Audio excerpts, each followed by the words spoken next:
কৃষ্ণ হরে কৃষ্ণ হরে কৃষ্ণ হরে হরে কৃষ্ণ। হরে কৃষ্ণ। ସେ ନାହାନ୍ତି ପଳେଇଗଲେଣି।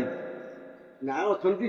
ନା ହରେ କୃଷ୍ଣ ସେ ରାତିରୁ ଭୋରୁ ଉଠି କାଡୁକୁ ପଳେଇଛନ୍ତି। ମୁଁ ଆଉ ତାକୁ ପାଉନାହିଁ। ଚା ଫା ଟିକେ ପିଇଥାନ୍ତେ, ଭଲ ମନ୍ଦ କରିକି ଯାଇଥାନ୍ତେ। ଆଉ ସେ କାହିଁ ସକାଳୁ ଉଠିଲା ବେଳକୁ ଖୋଜା କେହି ନାହାନ୍ତି। ଆଉ ଶେଷରେ ଏଇ ଯେ ମଉସା ମାଉସୀ ସବୁ ଅଛନ୍ତି ନା, ଆମେ ସେ ବସିକି ସବୁ ଚା ପିଇଲେnu। ଆଉ ସେ ତାଙ୍କୁ ଚା ପିଇବା ବେଳେ କେହି ନାହାନ୍ତି ଗୋଟେ। ନା ବାବା ଏମିତି କଣ କହୁଛନ୍ତି? ନା ମୁଁ କଣ ମିଛ କହୁଛି ନା, ମୁଁ ଯାହା କହୁଛି ସତ କହୁଛି। ଭାଇ ଘର କୋଉଠି? ମୋ ଘର ବାଲେଶ୍ୱର। ଆଚ୍ଛା, ଯାହା ହଉ ଆସିକି ଆପଣ ପହଞ୍ଚିଲେ। ହଉ ବସ ବସ। ହରେ କୃଷ୍ଣ। କଣ କଥା କଣ? ହରେ କୃଷ୍ଣ କେଇଠି ସେ ଅଛନ୍ତି ନା ଘର? ହରେ କୃଷ୍ଣ ମନ୍ଦିରରେ ଅଛନ୍ତି। ମନ୍ଦିର ଭିତରେ ବା ରୋଜ ଚୋରି ହଉଛି। ମନ୍ଦିର ଭିତରେ ଯଦି ଅଛନ୍ତି ହରେ କୃଷ୍ଣ, ଆଉ ଏଠି ଚୋରି ଚମାରି ଭଲ ମନ୍ଦ ପ୍ରତ୍ୟେକ ଦିନ ପ୍ରାୟ ହଉଛି। ହଁ ଦୁଷ୍ଟ ଲୋକ ଅଛନ୍ତି, ଚୋରି କରି ନେଇଯାଉଛନ୍ତି। ଆଉ କଣ କରିବେ? ଦୁଷ୍ଟ ଲୋକଙ୍କୁ କଣ ଶାସନ ଡରୁଛନ୍ତି ନା କଣ? ଠାକୁର ଥରେ ରାମକୃଷ୍ଣ କଣ ଡରୁଛନ୍ତି ନା? ତାଙ୍କ ମନ୍ଦିର ଭିତରୁ ଏତିକ ସୁନା ରୂପା ଭଲ ମନ୍ଦ ସବୁ ଚୋରି କରି ନେଇ ପଳେଇ ଯାଉଛନ୍ତି। ତାଙ୍କ ଠାକୁର ଚୋରକୁ ସବୁ ଡରୁଛନ୍ତି ନା କଣ? ଠାକୁର ନା ଚୋର ବଡ ନା ଠାକୁର ବଡ? ଠାକୁର ବଡ। ଆଉ ଯଦି ଠାକୁର ବଡ ତାହେଲେ ତାକୁ ଶାସନ କରିଦଉନାହାନ୍ତି ଚୋରକୁ। ରୋଜ ପ୍ରତ୍ୟେକ ଦିନ ରାତି ପାଇନେ ଚୋରି, ହେମାଜୁରି, ବଟପାରି, ଡକାୟତ, ମରଡ଼ ଏସବୁ ହଉଛି। ଠାକୁରଙ୍କ ମନ୍ଦିର ଭିତରେ ବି ଧର୍ଷଣ କରିବା ପାଇଁ ପଛଉନାହାନ୍ତି। ବର୍ତ୍ତମାନର ସମାଜର କିଛି ଲୋକ ଅଛନ୍ତି, ମନ୍ଦିର ଭିତରେ ବି ଧର୍ଷଣ କରାହଉଛି। ହଉଛି ସେଇଭଳିଆ। ଠାକୁରଙ୍କ ସୁନା ରୂପାକୁ ସବୁ ଚୋରି କରିକି ନେଇ ଯାଉଛନ୍ତି। ତମେ ବାବା ଠାକୁର ଭଜିନା କଣ ହବ? ତ ବହୁତ ଦିନକାର ଭଜୁଛୁ, ଆଉ ଆମେ କଣ ଛାଡିପାରିବୁ? ଭଜୁଛ ସିନା, କିନ୍ତୁ ପ୍ରକୃତର ଠାକୁର କୋଉଠି ଅଛି ତାକୁ ଜାଣିକି ଭଜିବା ଦରକାର। ଯେ ନ ଜାଣିକି ଭଜେ ସେ ହଉଛି ଅଜ୍ଞାନୀ। ଠାକୁର ଅଛନ୍ତି, ମୁଁ କହୁନାହିଁ ଠାକୁର ନାହାନ୍ତି ବୋଲି। ଠାକୁର ଅଛନ୍ତି ବା ଭଗବାନ ଅଛନ୍ତି, କିନ୍ତୁ କୋଉଠି ଅଛନ୍ତି ତାକୁ ଖୋଜିକି ବାହାର କରିବା ଦରକାର। ବାବା କୁହନ୍ତୁ କୋଉଠି ଅଛନ୍ତି, ଟିକେ କୁହନ୍ତୁ ସେ ବିଷୟରେ। ନା କହିବି କଣ? ସେ ତ ଏ ସଂସାର ଲୋକ ସବୁ ବାଇଆ ପାଗଳା ହେଇଯାଇଛନ୍ତି। ପାଗଳା ସଂସାରର 90% ଲୋକ ପାଗଳା। କାହିଁକି ଏମିତି କହୁଛନ୍ତି?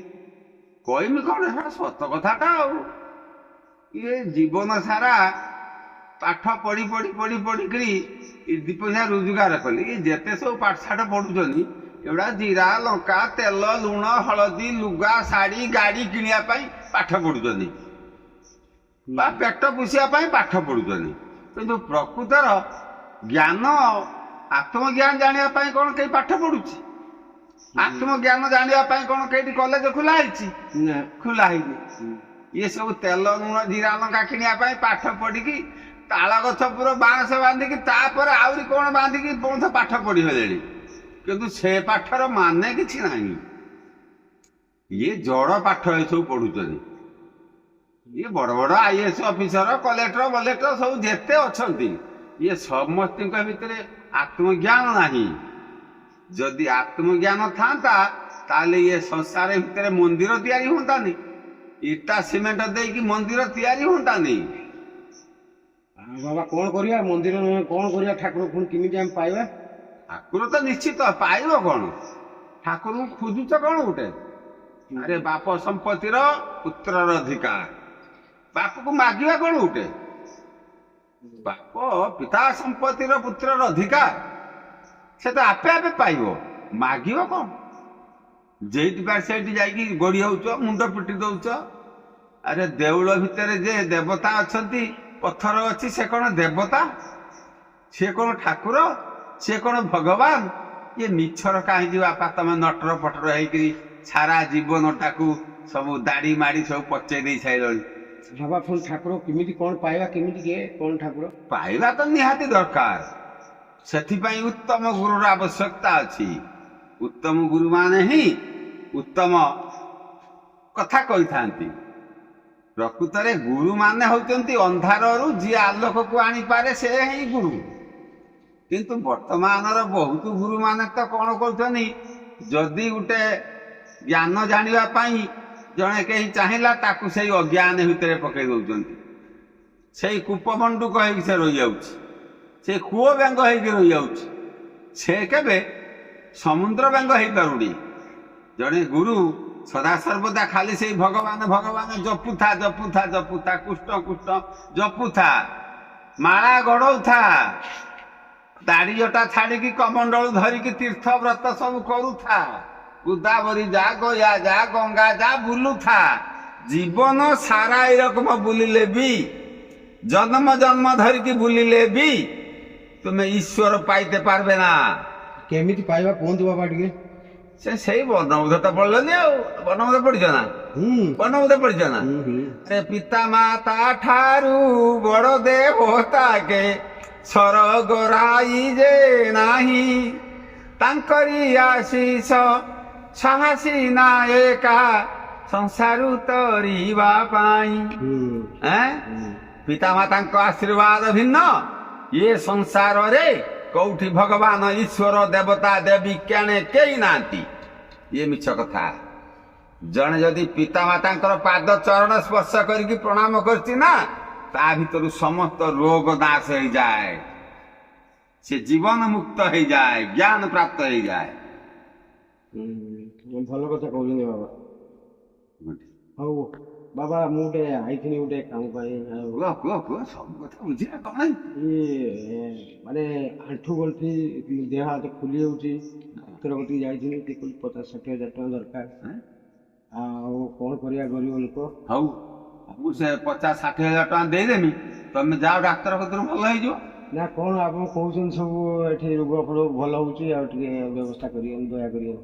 ନା ରୋଗ ଭଲ କରିବା ପାଇଁ ମୁଁ କରେନି।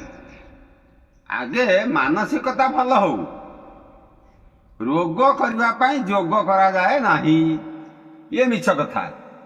ଯୋଗ କଲେ ରୋଗ ରହିବ ନାହିଁ। ଯୋଗ କରିବାକୁ ପଡିବ। ଯୋଗ କରିବାକୁ ପଡିବ।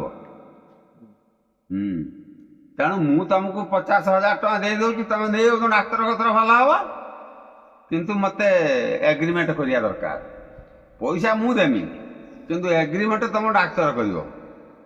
ସେମିତି ଆଉ ଏଗ୍ରିମେଣ୍ଟ କରିବେ ନା ସବୁ? ଯଦି କରିବାନି ଲକ୍ଷ ଟଙ୍କା କାହିଁ ଖର୍ଚ୍ଚ କରିବା? ହଉ ତାହେଲେ ଆପଣ ନା, ମୁଁ ଏଗ୍ରିମେଣ୍ଟ କରିଦେବି। ତମେ ଯଦି ଯୋଗ କରିବ ନା, ଯୋଗ କରିବାକୁ ଆସିବ, ମୁଁ ଏଗ୍ରିମେଣ୍ଟ କରିଦେବି, ତମେ 15 ଦିନ ଭିତରେ ଇଏ ଶରୀରକୁ ସୁସ୍ଥ କରିକି ଚାଲିବ। ଗୋଟେ ମାସ ଭିତରେ ପୁରା କ୍ଲିୟର ସୁସ୍ଥ ହେଇଯିବ, ଚାଲିବ। ଯୋଗ କରିବାକୁ ପଡିବ କହୁଛନ୍ତି? ନିହାତି ନା। ଆଉ କାଲି ଜଣେ କିଏ ଗୋଟେ ଛାଟିଲା, କହିଲା ଭାଇ ଏ ଆତ୍ମାକୁ ଯଦି ଆମେ ଡାକିନେ ଆମ ଚାକିରି ବାକିରି ହେଇଯାଉଥାନ୍ତା, ଆଉ ତାହେଲେ ଆମେ କାହିଁକି ଆଉ ଠାକୁର ଡାକନ୍ତୁ? ଇଏ ବୁଢା ପାଗଳ ନୁହେଁ ନା?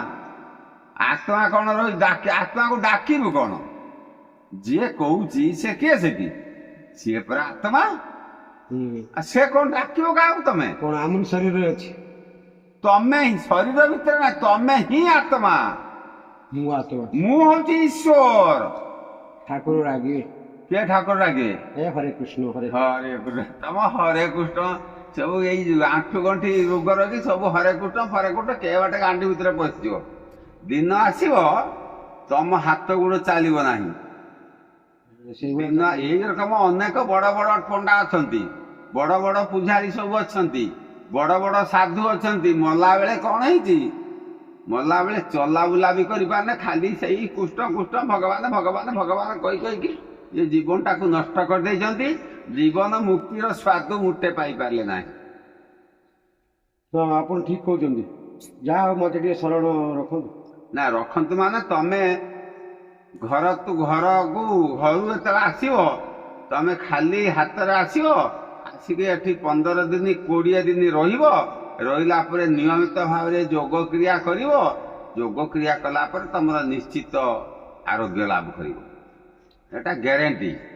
ହଉ ମୁଁ ତ ବିଶ୍ୱାସ କରୁଛି ଆପଣଙ୍କ କଥାକୁ। କେବେ କଣ ଆସିବା କୁହନ୍ତୁ? ତମେ ବର୍ତ୍ତମାନ ଆସୁନ, 24 ଘଣ୍ଟା ମୁଁ ପ୍ରସ୍ତୁତ ଅଛି। କିନ୍ତୁ ମନ ଭିତରେ ଗ୍ଲାନିକି ସବୁ ହଟେଇକି ଛାଡିକି ଆସିବ। ଆପଣ କଥା ମାନିବା। ଆତ୍ମା ଈଶ୍ୱର କହୁଛନ୍ତି ତ? ନିଶ୍ଚିତ। ଆତ୍ମା ଈଶ୍ୱର ମୁଁ କହୁନି, ଆତ୍ମା ହିଁ ଈଶ୍ୱର। ଏକଥା ବେଦ ବେଦାନ୍ତ ଉପନିଷଦ ଗୀତା ଭାଗବତ ସବୁ କହିଛି। ସଂସାର ଭିତରେ ଯେତେ ସାଧୁ ସନ୍ନ୍ୟାସୀ ଆସିଛନ୍ତି, ମହାମନୀଷୀ ମାନେ ଆସିଛନ୍ତି, ସମସ୍ତେ କହିଛନ୍ତି ଆତ୍ମା ହିଁ ଈଶ୍ୱର। ଈଶ୍ୱର ଆତ୍ମା ହିଁ ଈଶ୍ୱର, ବିନା ଆତ୍ମାରେ ଈଶ୍ୱର ନାହିଁ। କହିପାରିବ ଗୋଟେ କାଠ ସଡ଼କ ପାଖରେ ପଡିଥିବା ଗୋଟେ ବୋଲ୍ଡରକୁ ଆଣିକି ଆମେ ଗଛ ମୂଳେ ରଖିଦେଇ ପୂଜା କରିବା, ତା ଭିତରେ ଭଗବାନ ଅଛି? ଥିବ କି? ପ୍ରାଣ ଅଛି? ଗୋଟେ ପଥରକୁ ଚିତ୍ର ବିଚିତ୍ର କରିଦେଇକିରି ଆମେ ତା ଭିତରେ ପ୍ରାଣ ପ୍ରତିଷ୍ଠା କରିଦବା, କିନ୍ତୁ ସତରେ କଣ ତା ଭିତରେ ପ୍ରାଣ ଅଛି? କସ୍ମିନ୍ କାଳେ ରହେ ନାହିଁ। କାରଣ ଜଡ଼ ଜଡ଼, ଚେତନ ଚେତନ। ତେଣୁ ଚେତନ ହେଇକିରି ଆମେ ଜଡ଼କୁ ପୂଜା କରିବା, ଇଏ ନିହାତି ଅତି ଜଘନ୍ୟ ଘୃଣ କାର୍ଯ୍ୟ। ବାବା ଆପଣ ଭଲ କହୁଛନ୍ତି, ଠିକ କଥା କହୁଛନ୍ତି। ନା ଭଲ ତ ମୁଁ କହିନି, କାରଣ ସଂସାର କଣ ସମସ୍ତେ ସେଇ କଥା ଗ୍ରହଣ କରିବେ? ଏଇ କଥା ଶୁଣିକି ବା ପ୍ରତ୍ୟେକ ଦିନ ମତେ ରୁଜୁ ଲୋକ ଗାଳି ଦଉଛନ୍ତି। ନା ସତ୍ୟ। ହଉ, ଯଦି ପାଉଛ ଆଜି ଯାଅ, ତମେ ଆସନ୍ତା କାଲି ସକାଳେ ପଳେଇ ଆସ। ତମେ ଯଦି ଭଲ ହବାକୁ ଚାହୁଁଛ ତାହେଲେ ତମେ ଯୋଗ ଶିକ୍ଷା କରିକି ଯାଅ, ଯୋଗ ଶିକ୍ଷା କର, ନିରୋଗ ସୁସ୍ଥ ଦୀର୍ଘାୟୁ ରୁହ। ଜୟ ଜୀ ଜୟ ଜୀ ଜୟ ଜୀ।